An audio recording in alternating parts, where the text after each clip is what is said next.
send him wherever he may go.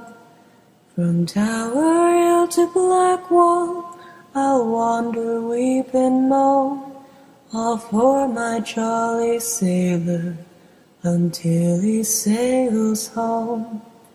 My heart is pierced by Cupid, I disdain all glittering gold.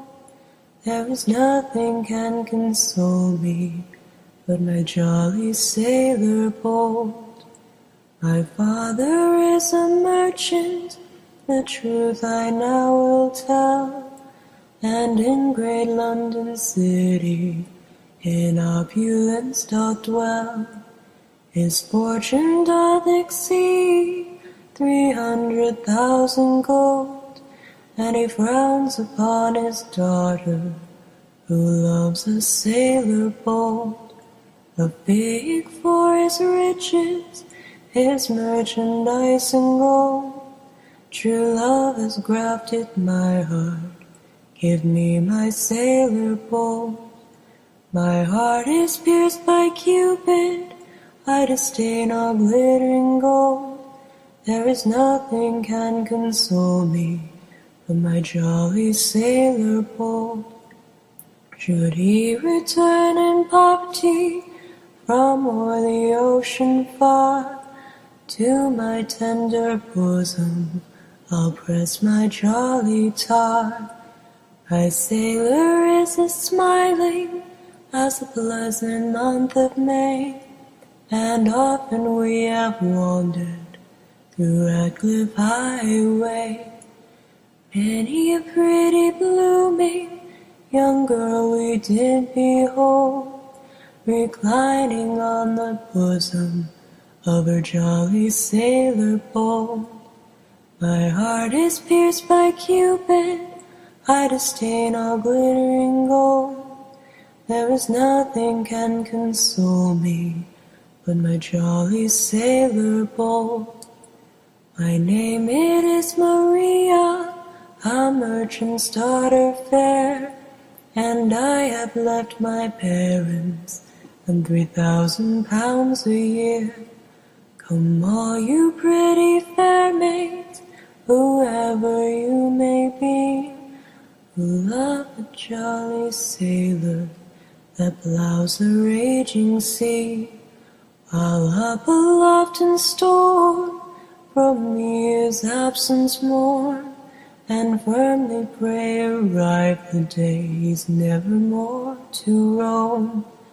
My heart is pierced by Cupid, I disdain all glittering gold. There is nothing can console me but my jolly sailor bold. My heart is pierced by Cupid, I disdain all glittering gold. There is nothing can console me but my jolly sailor bold. And we're back live on KBLP. Kind of. I get it. No worries, Michelle, no worries. Okay, we are back on KBLP with Encounters of the Strange Guide with yours truly. What about mermaids? Do you believe in mermaids? Excuse me. Those half-human, half-fish sirens of the sea are legendary sea creatures chronicled in maritime culture since time immemorial. The ancient Greek epic poet Homer wrote of them in the Odyssey. In the ancient Far East, mermaids were the wives of powerful sea dragons and served as trusted messengers between their spouses and the emperors on land. The Aboriginal people of Australia call mermaids yawkayoks, a name that referred to their mesmerizing songs. Mermaid sirens, they're supposed to lure the sailors to their death, basically under the sea. Yeah, I agree, Michelle. I think there's mermaids or mermen, which Ike was kind of talking about. He said history says there were half men, half horse, so some form of mermaid has to be real. Supposedly there are mermen and mermaids. So, The belief in mermaids may have arisen at the very dawn of our species. There you go. Yes, absolutely. Somewhere they are, I think. Magical female figures first appeared in cave paintings in the late Paleolithic Stone Age period, some 30,000 years ago, when modern humans gained dominion over land and presumably began to sail the seas. Half-human creatures called chimeras also abound in mythology. In addition to mermaids, there were wise centaurs and satyrs and frightened minotaurs, to name but a few. But are mermaids real? No evidence of aquatic humanoids has ever been found. Why then do they occupy the collective unconscious of nearly all seafaring peoples? That's a question that some think are left best to historians, philosophers, and anthropologists. There's a show on Animal Planet. If you can catch it on YouTube, watch it. It's called Are Mermaids Real? Animal Planet. And it also says sandstone caves in Egypt hold the most ancient depictions of mermaids. You can check out pictures and so forth on Animal Planet on YouTube. So,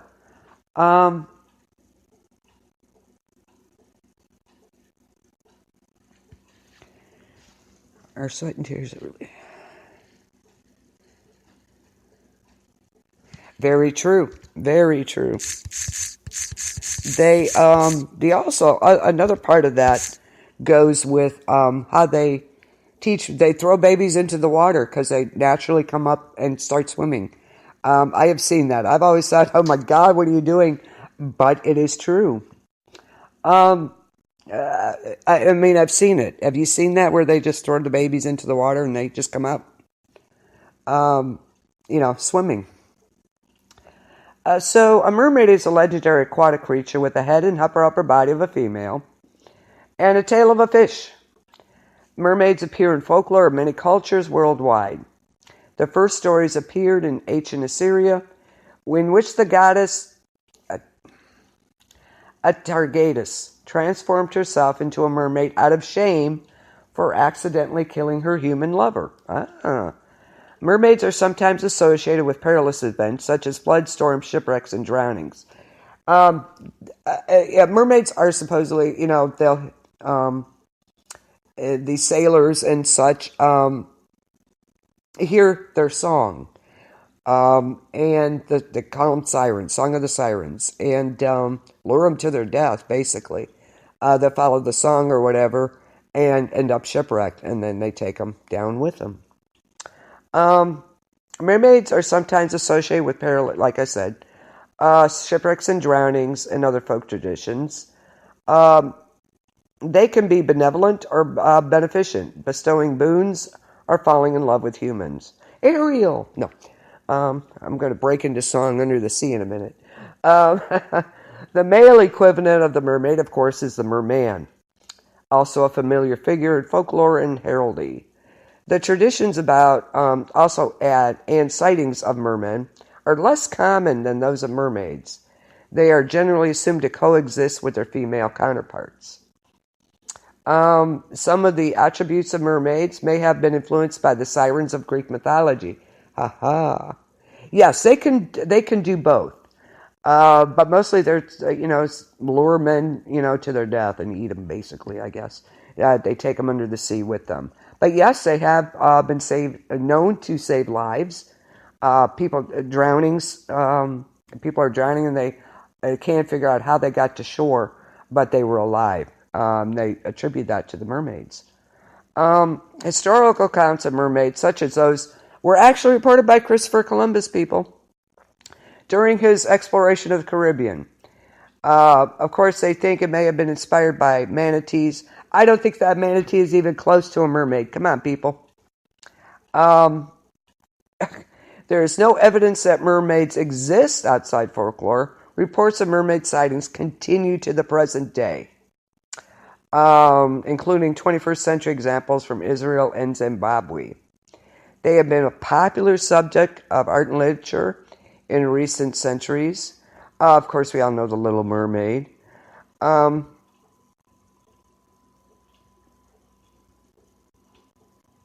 the first known mermaid stories appeared in Assyria, of course. She loved a mortal and unintentionally killed him. Ashamed, she jumped into a lake and took the form of a fish. But the waters would not conceal her divine beauty. Human above the waist, fish below. The Greeks recognized Atargatis under the name Derketo. Mankind had sprung from an aquatic animal species. He thought that humans who began life with prolonged infancy could not have survived otherwise. A popular Greek legend turned Alexander the Great's sister into a mermaid after her death, living in the Aegean. She would ask the sailors on any ship she would encounter only one question: is King Alexander alive? Tom Hanks, yeah. What the heck was that called? Excuse me. Tom Hanks, yeah. Yep, yeah, I do remember that movie. That was pretty funny. That was a good movie.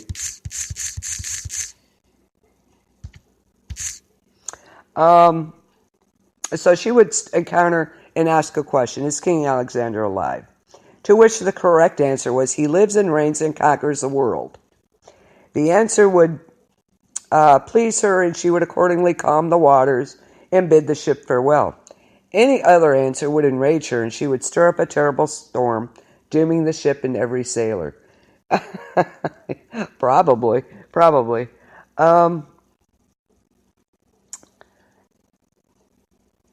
Lucian in Syria, 2nd century AD, wrote of the Syrian temples he had visited, and I quote, "Among them, now that is a traditional story among them concerning the temple, but other men swear that Semiramis of Babylonia, whose deeds are many in Asia, also founded this site, and not for Hera, but for her own mother, whose name was Derketo. I saw Derketo's likeness in Phoenicia, a strange marble. It is woman for half its length, but the other half, from thighs to feet, stretched out in a fish's tail. But the image in the holy city is entirely a woman, and the grounds for their account are not clear. They consider fish to be sacred, and they never eat them. And though they eat all other fowls, they do not eat the dove, for they believe it is holy. And these things are done, they believe, because of Derketo. The first, because Derketo has the shape of a fish, and the other, ultimately, turned into a dove. Okay.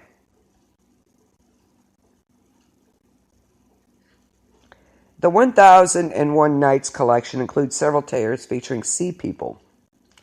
Unlike depictions of mermaids and other mythologies, these are anatomically identical to land-bound humans, differing only in their ability to breathe and live underwater. They can and do interbreed with land humans, and the children of such unions have the ability to live underwater, such as in the tale Abdullah the Fisherman and Abdullah the Merman. Due to vaguely anthropological shape, dried skates have long been described as mermaids. If you don't know what a skate looks like, look it up from 1001 Nights. Splash, that's it. It is really creepy looking. I wish we had visual because I would show it to you. They're really creepy looking. They're like dried out husk. Kind of a humanoid shape, but not quite. Look it up. It's called a skate. From 1001 Nights. Have long been described as mermaids. Often their appearance is deliberately modified to make them look even more human. In Europe, dried skates, sometimes called devilfish, not to be confused with devilfish or devil rays, were displayed as mermaids, angels, demons, or basilisks. In Britain, they are known as Jenny Hannovers, perhaps as reference to Antwerp, where they were made by sailors. Dried skates are also known in Mexico, where they are believed to have magical powers and are used in healing rituals. They actually look alien. Yes. Absolutely. Of course, I would think they would be. Of course they would be, I would think.